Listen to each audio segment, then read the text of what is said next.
Besa, I think you need to unmute. And Hello. thank you very much for joining us. How are you today? Thank you for having me. I'm doing good. How are you?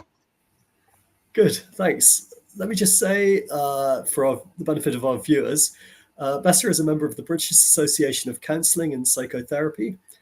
Besa has been practicing therapy for over 7 years and currently manages her own private practice in Notting Hill in London. Besa will be talking today, sharing some strategies for thriving emotionally while living abroad for expats. So without further ado, because I'm sure there'll be lots of questions again, Besa, over to you. Thank you. Can you see my presentation? Yes.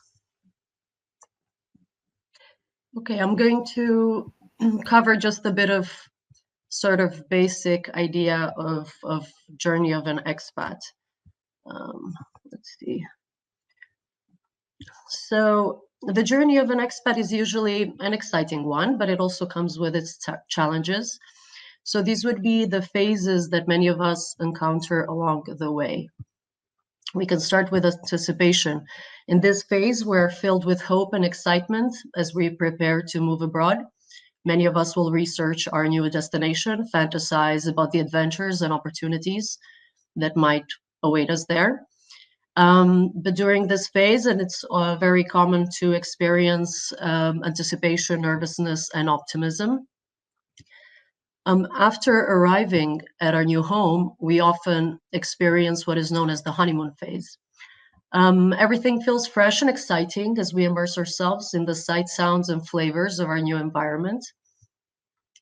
We might find ourselves fascinated by the novelty, but it's important to recognize that this initial euphoria might give way to a different reality as time passes. And as the honeymoon phase fades, we come to culture shock that many expats will experience. This is when the differences between our home country and our new environment become very apparent. We may struggle to navigate unfamiliar customs, language barriers, and social norms. This is the time when feelings of isolation, frustration, and homesickness may begin to surface. And it's a bit of a challenging phase of adjustment. Gradually, we get used to our new surroundings and we enter the adjustment phase. We start to find our footing, building new routines, and forming deeper connections within our expat community. This phase is marked by adaptation and resilience as we learn to navigate the ups and downs of expat life. And while challenges may still arise, we start feeling more confident in our abilities to overcome them. As time goes on, many of us will reach a stage of mastery. In this phase, we don't feel like outsiders anymore, but rather integral members of our new community. And we have developed a deeper understanding and appreciation for the culture and customs of our host country. While we may still encounter obstacles along the way, we face them with a sense of confidence and self-assurance. So let's talk a bit more about managing culture shock, as it's one of the most challenging aspects of expat life. So this is a natural response to the unfamiliarity and disorientation, which often accompanies life in a new country. It can often manifest in many ways, which would be homesickness, language barriers, social isolation, cultural misunderstandings. So we struggle to communicate effectively in a language that we don't really recognize or we're little familiar with. There might be unfamiliar customs, traditions, and social norms. We could be longing for familiar faces and places and comfort from home. And sometimes the culture shock can be overwhelming, but there are different strategies we can employ to manage the impact, such as social support would be very important. And I always recommend to reach out to fellow expats. Also locals and support groups, but especially expats, because when we share our experiences with others who understand and have a similar experience, this can provide a sense of validation and belonging. Embracing cultural differences. is very also important, and if we approach it with an open mind and a willingness to learn, and we take the time to explore and appreciate the unique traditions and customs and perspectives of our new host country.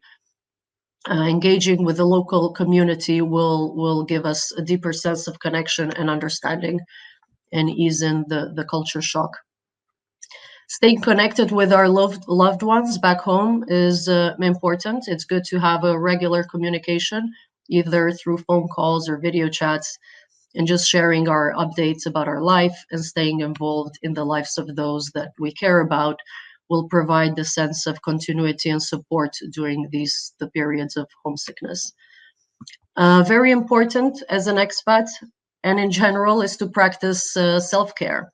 So really to think about our physical, emotional, and mental well-being, and to try to prioritize self-care practices like exercise and meditation, especially mindfulness, and different kind of hobbies and activities. Just engaging in activities that will bring us joy and fulfillment can really help with the stress and promote a sense of balance in our new environment. Social anxiety. So some of us struggle, actually, right? Many of us will struggle with isolation and social anxiety in our home countries, let alone in a foreign one. Self-isolation can become a significant problem as it takes an effort to engage in a new and awkward culture. And sometimes I say we are our own worst enemy, because being left with our own thoughts can actually increase social anxiety and our reluctance to engage with others. And the more we isolate ourselves, the more difficult it becomes to engage in a new community. Because in general, whenever we avoid certain situations, we are signaling to our brain that there is a reason for fearing them, and it just amplifies the fear. Experiencing social anxiety as an expat can come from various sources. Usually it's fear of judgment, language barriers, or some past negative experiences. And to overcome it, we can consider certain strategies. For example, as far as gradual exposure, that will deal with our sense of fear. So just gradually exposing ourselves to situations that make us anxious. We can start with smaller, less intimidating interactions and slowly work our way up to more challenging scenarios. And in this way, we can build confidence and reduce anxiety over time. As far as cognitive behavioral strategies, what we want to do is practice observing our thoughts. And we want to notice our negative interpretation and challenge and reframe our negative thoughts that contribute to social anxiety, and replace them with a more realistic or positive perspectives. For example, entering a new environment and thinking everybody will judge me. We will feel one way, but if we try to think differently, like people are generally kind and understanding, it will make us feel much different and more open to interacting. Mindfulness and relaxation is, I think it's a very important skill to practice. I've put here free online source. It's a course on practicing and learning about mindfulness that I recommend to everybody. And also there are obviously many other sources online. But this is a very good tool as far as managing anxiety and social anxiety. So deep breathing, progressive muscle relaxation, and mindfulness meditation will calm your mind and body, which makes it obviously easier to engage with others. Setting small goals, achievable social goals for yourself, such as starting a conversation with a neighbor or attending a local event or engaging in some kind of activity and having a little conversation with a participant. And it's also important to celebrate your successes, no matter how small they are, because we oftentimes will take them for granted, but they're not small little things. They're little victories, and we want to use them as motivation to just continue pushing forward our boundaries. Living authentically I think is generally a very important goal for us. But also, especially living in a foreign country where nobody knows us, can also presents challenges, but it's also a great opportunity. Many will leave their home country to start a new life where they can be anonymous and they can be whoever they want to be. And this freedom, where starting a new life offers us really this opportunity to live authentically without the judgment that we might perceive or that we might have in our home country from extended family or friends. Um, let's see. So as far as living authentically, what we want to be doing is we want to just reflect on who we are. We oftentimes will take these things for granted to don't really think about our values, our passions, and what brings us joy. So we want to use this time to really reflect and reflect on our actions and decisions in this new environment. Uh, Living abroad also offers us an opportunity to reinvent ourselves and explore new interests and passions that we might have been scared to explore in our home countries. We want to think about establishing healthy boundaries with others to protect our authentic selves, to be clear about our needs and values and limits, and to communicate them to others around us. Building relationships with people who accept and appreciate us for who we are is very important. We want to surround ourselves with supportive, like-minded individuals who encourage us to be ourselves. So really paying attention to how different people make us feel, and making sure that those are the types of relationship we put effort in. The relationship with ourselves is the most important relationship we will ever have. Many of us are not aware of what we're feeling at any given moment, what our values are, what we need, what energizes us. And I would say we often live on an autopilot. So we don't want to take things for granted. We want to try to live deliberately and consciously and spend the time to actually learn about ourselves. The challenge that expat life presents can also be seen as an opportunity, and especially in the early stages where we might spend more time by ourselves, we can learn to meet ourselves in new situations, to learn about ourselves, and to build a better relationship with ourselves through the following: self-reflection, so just reflecting on our thoughts and feelings and really focusing on our body and what our body's trying to tell us, not dismissing our feelings. And journaling is a very good tool for this, just journaling our thoughts and feelings. And it also stops the overthinking. When we find ourselves ruminating about certain things, journaling is very helpful, as well as meditation and mindfulness practices. We already talked about identifying our values. We want to make sure that our actions and decisions do align with our values and that we live in accordance with our values, because that way we will feel a sense of purpose and fulfillment. As far as self-compassion, I find people are usually find it very easy to be kind towards others and have empathy, but we oftentimes don't have the same empathy and understanding towards ourselves. So we want to practice this and really notice in which ways do we speak to ourselves. And especially during difficult times, this is the real test, as far as how do we treat ourselves, and can we be kind? Can we acknowledge our efforts and progress and offer ourselves the same type of compassion we would to a loved one? Um, let's see. The power of perception. Our attempts to describe the world outside is actually they usually reveals more about ourselves than about the external reality. The interpretations of events and situations is what really influences our feelings and our behavior. So it's not the actual right events. So it's essential to really not take our interpretations for granted, but to observe them, and especially the thoughts that lead to anxiety.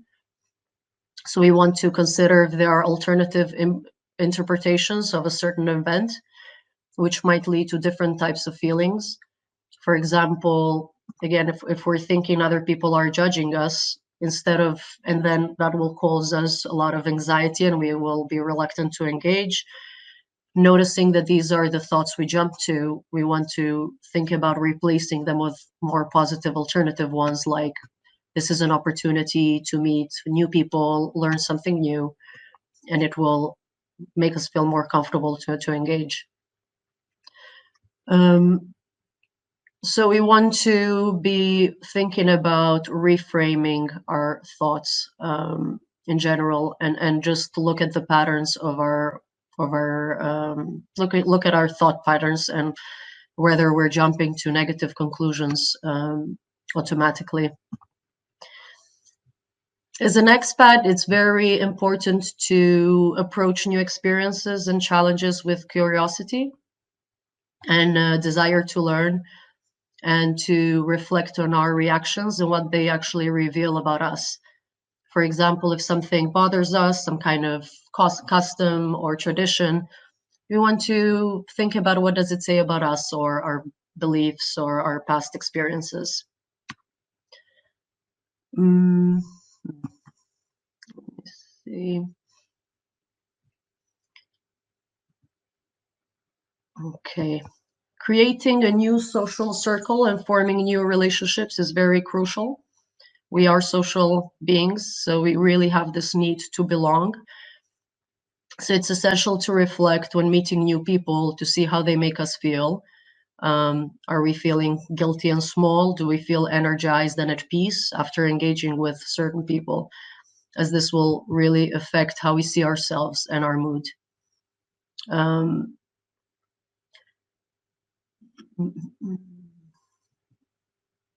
So it's important, yes, to just to be aware of how different people make us feel. I'm trying to, let me see, so it's not too long. Let's see. Importance of asking for help.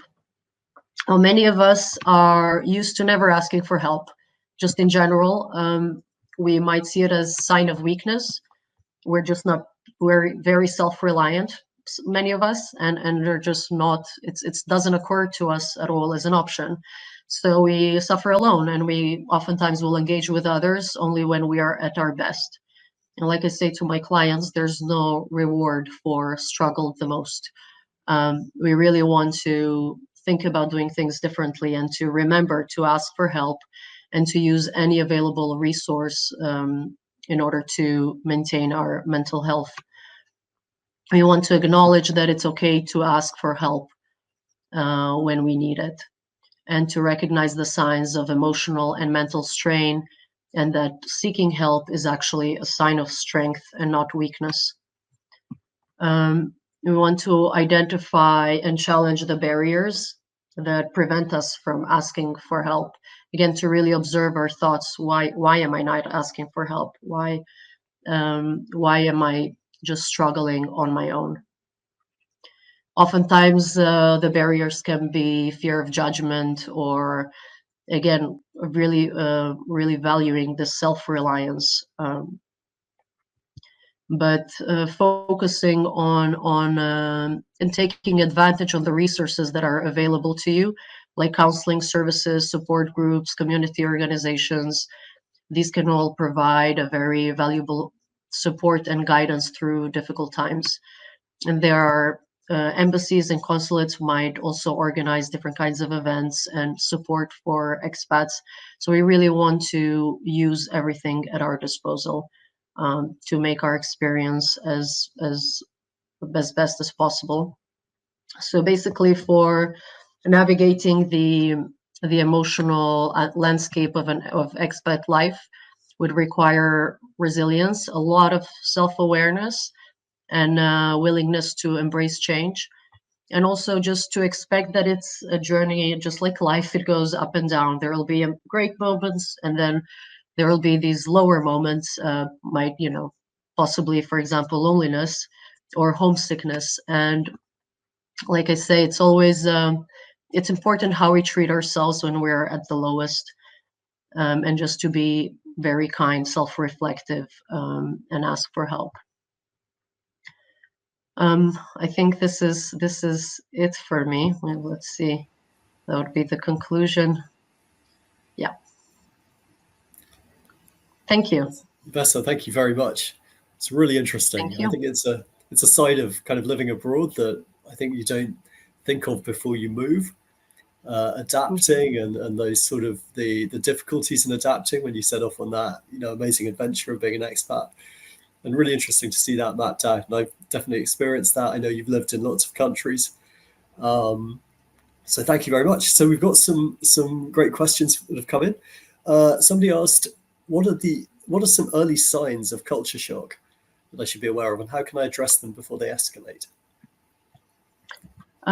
So some early signs of culture shock would be irritability, problems with sleep, feeling frustrated, having difficulty concentrating, and we can be also experiencing like feelings of loss or grief for our home country, for our past lives, for all our past relationships. So we want to address these things before they really become a bigger problem. We want to engage in self-care, in being very kind to ourselves, in creating new routines that we might find joy in, so new kind of hobbies. And we want to really seek social support.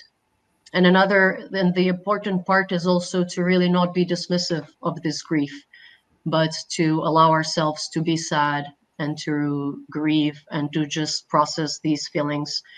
And also, so this kind of part, it also, we want to take it for granted as it is a part, it's an expected part of building a new life in a new country.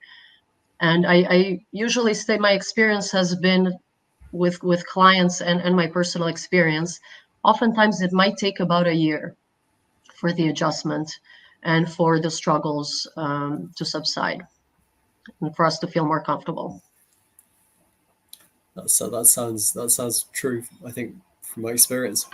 Somebody else asked, how can I consistently remind myself to challenge negative interpretations in the moment? What we want to do is we want to develop a habit again of observing our thoughts, and I find meditation and mindfulness practices are very good about this. So many people, many clients will come and say, I can't do meditation, or I didn't do it correctly this time because I wasn't able to just focus and empty my brain. And there is no wrong way of doing this. It's actually very helpful practicing mindfulness and just observing the busy thoughts that we have. And so developing this kind of habit so that we can observe what are we actually thinking, and we can pause and we can question our thoughts. And the way what we want to be thinking is, because we go automatically to certain types of interpretations that we're used to. So we want to stop and think about, well, is there a different way of looking at the situation? What evidence do I have that supports or contradicts this thought? Can I take it to court? So really thinking, trying to really question some of these negative thoughts would be would help. And then we want to replace them with more positive and balanced perspectives. And Somebody journaling else, helps with this also a lot. Hmm. somebody else asked, are there differences between men and women in terms of culture shock? Not really. I wouldn't say so, because the gender doesn't really play a big role in this, because both men and women can be, some of us are just better at connecting and some aren't, and it's not gender specific. What about, sort of following off from that, what about children? I think there's something called expat child syndrome. when sometimes the whole family moves abroad because the parents want to, the children, have no choice. And can you tell us a little bit about that? So you said for parents to move because of children, for the No, sorry. children to have better opportunities, I or think, well, I think often, if a family moves abroad, it's the parents' choice, and the children are sort of, in a sense, don't have the choice in it, and leave their lives. And I think it's something um, I've read about in the past called expat child syndrome, where children move country, especially if they're a bit older, if they're teenagers. I wonder, do you have clients who are children too? Do you see that? Who have basically been sort of forcibly taken to another country without potentially wanting to, uprooted in a sense by their well, I parents. haven't personally. I've had the expats that I have. They would be more teenagers or more like university, in my personal experience. But what I would always, I've worked with more adults in this situation. What I would say, and with the parents that are really worried about this, um, I find that it does build resilience actually, and children might object and be and not be happy about it initially, and they don't want the change. But just giving it time and offering a lot of support and just connection and attention to the child and coming in gently and softly will make the difference. And it makes them more adaptable and resilient. And we do learn a lot in right situation, adverse situations. They can be opportunities for growth. So I would say, it's not, it shouldn't, it's good if that doesn't limit us. The fact that the child doesn't want to move, I feel they do adapt, and Yeah, not to be and scared of actually, that. children, I Mhm. think, as you say, adapt sometimes more easily than adults, or more Yeah, quickly. yeah. So another question was, you talked a little bit about, how our sense of identity changes as an expat, and hmm could you expand on that? I think, often that's sort of positive in the long term, because I think you do change. Your sense of who you are does change living in another country, in another culture.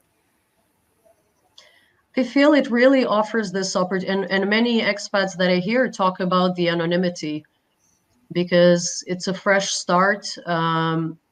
Oftentimes, and I've had clients that were, that experience a new sense of freedom that they never experienced. For example, religious freedom, or just the freedom to sexually express themselves, or their gender identity, or their sexual identity. So oftentimes it can be this part of getting to know yourself again, and being whoever you want to be. And for some, it's for the first time exploring their values and their freedom without the fear of judgment, of their close ones that they experienced back home. Yeah, how interesting. What about language? Do you think it's harder to adapt if you move to a country where you don't speak the language? Do you see that in your work? It surely is. It surely is more difficult, and it can be even difficult to just do right, just common little things, groceries, or like paying bills. It can be problematic. And absolutely, one I would say, needs to put effort into learning the language in order to feel more comfortable in the new country. But I also always say, expats should kind of it's I think it's a great solution to stick to other expats.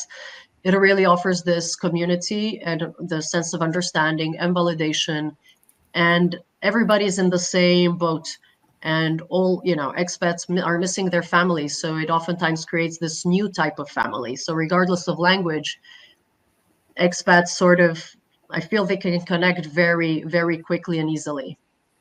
And there are lots of communities like this all over. Wherever you move, there will be some other expats going through the same thing you are. Yeah, there are lots of sort of online meetup, springs to mind, meetup.com, I think it is. Yeah. Um, yeah, there are Facebook groups, there are expat Facebook groups everywhere. There are lots, yeah, it's not very easy nowadays to find online fellow expats, I think, anywhere in the world, probably. Exactly. I find that we are really advantaged now with as far as technology and social networking. It's really making it easier. And you can find different forums, exactly, social groups where you can engage with other and meet other expats. It really, we do need to put some effort, but it really makes all the difference for our well-being. Okay, well, look, thank you very much. We've run out of time. It was a really interesting presentation. To our audience, head over if you'd like to find out more about Besa and her practice or get some advice. It's besaaliti.com. And thank you very much. I'm gonna drop you out, Besa, and thank you again.